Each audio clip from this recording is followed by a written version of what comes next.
94.3 माई FM पर आप सुन रहे हैं जीना इसी का नाम है माही के साथ।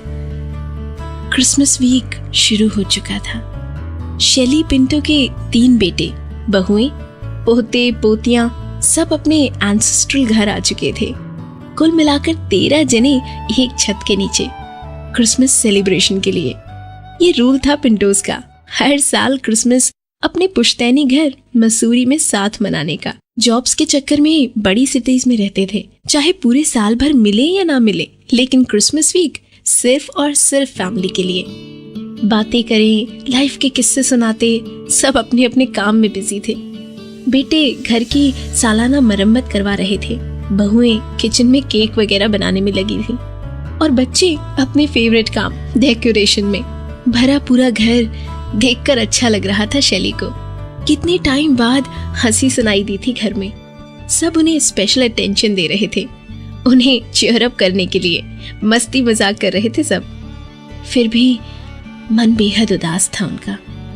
क्यों? जानिए अगले गाने के बाद।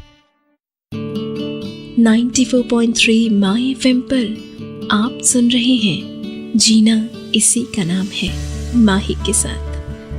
बर्फ गिर रही थी, छोटे छोटे कॉटन बॉल्स जैसी। खिड़की से देखा बाहर बच्चे खेल रहे थे। जेरी होते तो वे भी बच्चों के साथ बच्चे बन जाते। जेरी की याद उनके चेहरे पर मुस्कान ले आई। जेरी पिंटो, शेली के हस्बैंड, 8 महीने पहले ही गुजर गए थे। पिंटो परिवार के लिए इस बार क्रिसमस में साथ होना इसलिए भी जरूरी था। जेरी के जाने के बाद शेली ने अपने आप को बहुत अच्छे से संभाला था। बेटे तो अपने साथ ले जाना चाहते थे उन्हें, बहुत जिद की, पर शेली ने अकेले रहना पसंद किया। मसूरी की आबो हवा, शांति, रास आती थी उन्हें। बड़े शहरों में ऐसा सुकून कहाँ।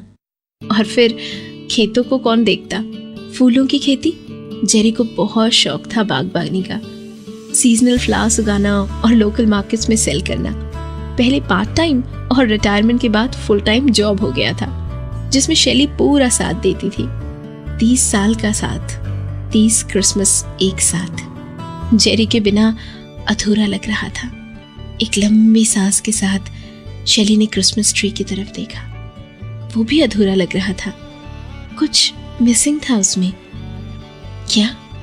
जानिए थोड़ी देर में।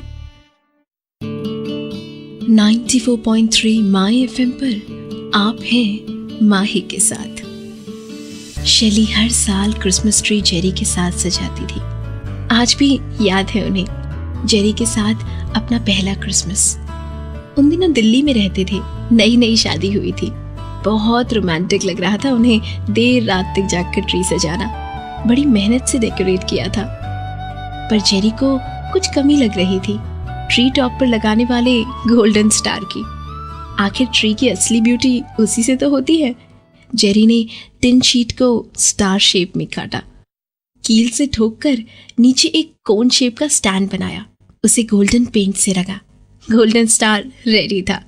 30 साल पुरानी बात आज भी शेली के दिल में ताजा थी, मानो कल की ही बात हो। दोनों ने एक साथ पकड़ा था गोल्डन स्टार और मिलकर रखा था क्रिसमस ट्री के ऊपर। उस दिन दोनों ने डिसाइड किया था, जब तक जिंदा है ऐसे ही गोल्डन स्टार सजाएंगे, एक साथ पकड़कर। बच्चे और फिर बच्चों के बच्चे हो गए। गोल्डन स्टार लगाने का सिलसिला कभी नहीं टूटा। पर इस बार ट्री बच्चों ने सजाया था। सब कुछ लगाया था उसमें, रिबन्स, कैंडीज, नकली आइस, डिस्को बॉल्स, लाइट्स। बस गोल्डन स्टार मिसिंग था। ओहो, गोल्डन स्टार कहाँ गया? पता चलेगा कुछ देर में। 94.3 माई एफएम पर जीना इसी का नाम है में आप हैं माही के साथ। शेली ने स्टोर रूम में देखा, बॉक्स चेक किया, जहां हर साल क्रिसमस के बाद वे डेकोरेशन का सामान संभाल कर रख देती थी ताकि अगले साल दोबारा यूज कर सके। पूरा बॉक्स ऊपर नीचे कर दिया, पर गोल्डन स्टार नहीं मिला। यही तो रखा था, याद है उन्हें, पिछले साल जेरी ने उसे वहीं रखा था, शेली के सामने। फिर कहाँ गया? शेली बेहद परेशान हो उठी। पहले ही जेरी की एब्सेंस उन्हें खाए जा रही थी। ऊपर से वो गोल्डन स्टार नहीं मिल रहा था जो उनके लिए इतना स्पेशल था। दादी को यूं परेशान होता देखकर पोते पोती भी उनकी हेल्प के लिए आ गए। घर की एक एक अलमीरा, कबर्ड, रूम, लाइब्रेरी सब चेक कर लिया। कहीं नहीं मिला वो स्टार। सबने कहा खो गया होगा, नया बना लेते हैं या मार्केट से खरीद लाते हैं। पर नए स्टार की बात से ही शैली एकदम से चिढ़ गई। उन्हें वही गोल्डन स्टार चाहिए था। इतने प्यार से बनाया था जेरी ने अपने हाथों से, ऐसे कैसे हो सकता है कि वो खो जाए। शैली इस बात को एक्सेप्ट ही नहीं कर पा रही थी कि जेरी का बनाया हुआ गोल्डन स्टार खो गया है। और अगर नहीं खोया तो गया कहाँ गोल्डन स्टार, जानिए कुछ देर में। 94.3 माय FM पर जीना इसी का नाम है में आप हैं माही के साथ। बाहर बर्फ गिर रही थी और घर के अंदर शैली पसीना पसीना हो रही थी एक्साइटमेंट की वजह से। अब बस एक ही जगह बची थी चेक करने को, जेरी का कबर्ड, जहां उनकी पुरानी बुक्स, सर्टिफिकेट्स, फोटोज, फाइल्स और पेपर्स रखे थे। किसी काम के नहीं थे, लेकिन क्योंकि जेरी के लिए इम्पोर्टेंट थे इसलिए शैली ने भी उन्हें नहीं फेंका था। हालांकि उम्मीद कम थी कि गोल्डन स्टार वहां मिलेगा, फिर भी सोचा चेक कर ले। 8 महीनों से बंद पड़ा था कबर्ड। काफी जोर देने पर खुला और खुलते ही ऊपर वाले खाने से एक बैग शैली के सर पर गिरा। जेरी का शॉपिंग बैग था। खोलकर देखा तो शैली की खुशी का ठिकाना नहीं था। बैग के अंदर गोल्डन स्टार था। उसे बाहर निकाला।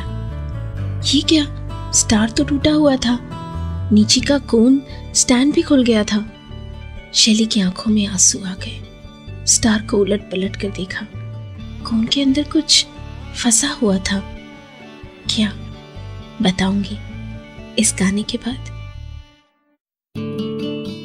94.3 माय FM पर जीना इसी का नाम है में आप हैं माही के साथ। पिछले साल क्रिसमस ट्री से उतारते वक्त गोल्डन स्टार जेरी से टूट गया था। जेरी जानते थे कि वो जब शैली को पता चलेगा तो वो इसे बैड ओमन मानेगी, नेगेटिविटी से घिर जाएगी और कई दिनों तक न जाने क्या क्या सोचती रहेगी। इसीलिए नहीं बताया, पर दिल नहीं माना इसलिए लिख दिया एक पन्ने पर और उसी स्टार के कोने के अंदर रख दिया। साथ ही ये भी लिखा, कोई भी चीज़ हमेशा के लिए नहीं होती, टूटती है, बिगड़ती रहती है। ये स्टार भी कितना चलता, 30 साल से एक ही यूज़ कर रहे थे। कोई नहीं, अब नेक्स्ट क्रिसमस पर इससे भी बड़ा और बेहतर स्टार बनाएंगे। शैली के बड़े पोते ने कार्डबोर्ड को काटकर उस पर गोल्डन पेपर चिपकाया और एक बड़ा सा गोल्डन स्टार तैयार कर दिया दादी को खुश करने के लिए। उन्हें पकड़ कर ले गया क्रिसमस ट्री के पास और उनके हाथ से लगवा दिया गोल्डन स्टार। ट्री को देखकर शैली जेरी की लिखी हुई बात सोच रही थी।